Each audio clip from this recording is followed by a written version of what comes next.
యేసుక్రీస్తు నామంలో అందరికీ నా వందనాలు. ఈ ఉదయకాల సమయంలో రాత్రంతా ఎంతగానో కాచి కాపాడిన దేవునికి కృతజ్ఞతాస్తుతులు చెల్లించుకుంటూ ప్రార్థించుకుందాం. ముందుగా 2 మాటలు దేవుని మాటలు మనం వివరించుకొని ప్రార్థనలోనికి వెళదాం. యెహోవా యందు భయభక్తులు కలిగి ఉండుట, చెడుతనమును అసహించుకొనుటయే. గర్వము, అహంకారము, దుర్మార్గత, కుంటిలమైన మాటలు నాకు అసహ్యములు. ఇక్కడ సామెత గ్రంథంలో యెహోవా యందు ఎవరైతే భయభక్తులు కలిగి జీవిస్తారో వారు చెడుతనమును అసహించుకుంటారంట. వారిలో గర్వం ఉండదు, తగ్గింపు స్వభావము కలిగి వారు దేవునికి లోబడి ఉంటారు. వారు దేవుని మార్గంలో నడుస్తారు. నీవు దేవుని యందు భయభక్తులు కలిగి జీవిస్తే ఇవన్నీ కూడా అసహించుకుంటాం. మన లోకానుసారమైన ఆశలను మనము అసహించుకుంటాం.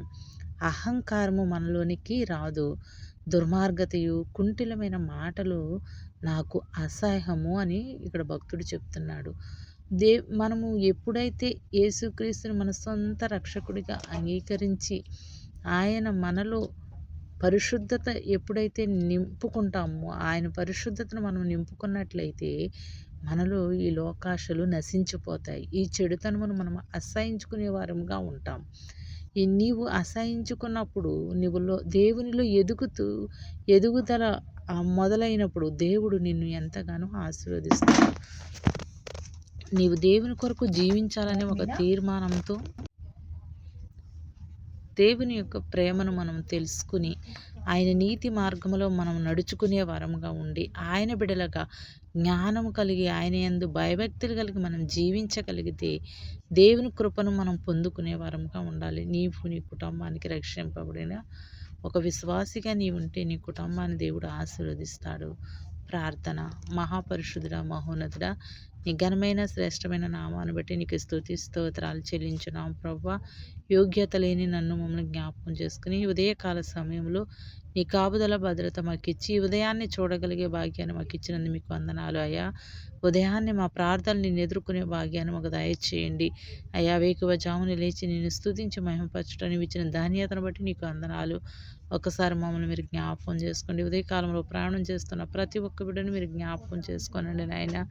అయా ప్రయాణాల్లో మీరు తోడు నీడగా ఉండమని అడుగుచున్నాను. సైకిల్లోను, వాహనాల్లోను, కారుల్లోను, విమానాల్లోనూ ప్రయాణం చేస్తున్న బిడ్డలందరినీ మీరు జ్ఞాపకం చేసుకుని మీరు ఎక్కల కింద భద్రపరచండి నాయన.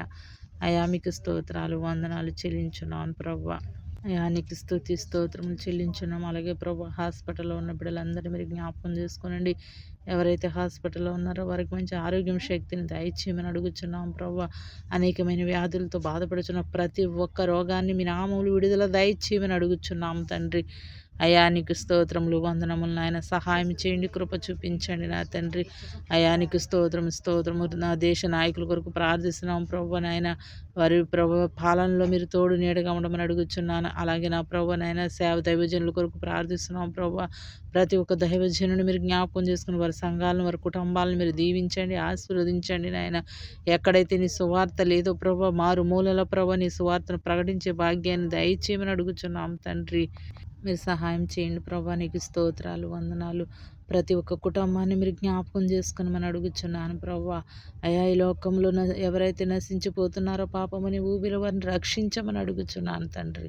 ప్రతి ఒక్కరిని రక్షించండి, మీరు జ్ఞాపకం చేసుకోండి. ఉదయకాల సమయంలో ప్రతి ఒక్కరితో మీరు మాట్లాడమని అడుగుచున్నాం. ఉదయాన్నే లేచి ప్రభు మా పనులు చేయించునుక మా సమస్త భారాన్ని చేతులకు అప్పగించుకుంటున్నాము నా తండ్రి. నాయన మీకు స్తోత్రాలు వందనాలు. మీరు జ్ఞాపకం చేసుకోండి, కృప చూపించండి, బలపరచమని నాయన. అయా ప్రభా అనేక మంది ప్రభా నాయన వేదనతో కృంగిపోతున్న బిడ్డలు మీరు జ్ఞాపకం చేసుకుని మనం అడుగుచున్నాం. ఎవరైతే రుణబాధలతో వేధించబడుచున్నారో అడ్డి బిడ్డలకు మీ సహాయాన్ని అందించమని కోరుకుంటూ యేసు పరిశుద్ధ నామమున అడుగుచున్నాం తండ్రి. ఆమేన్.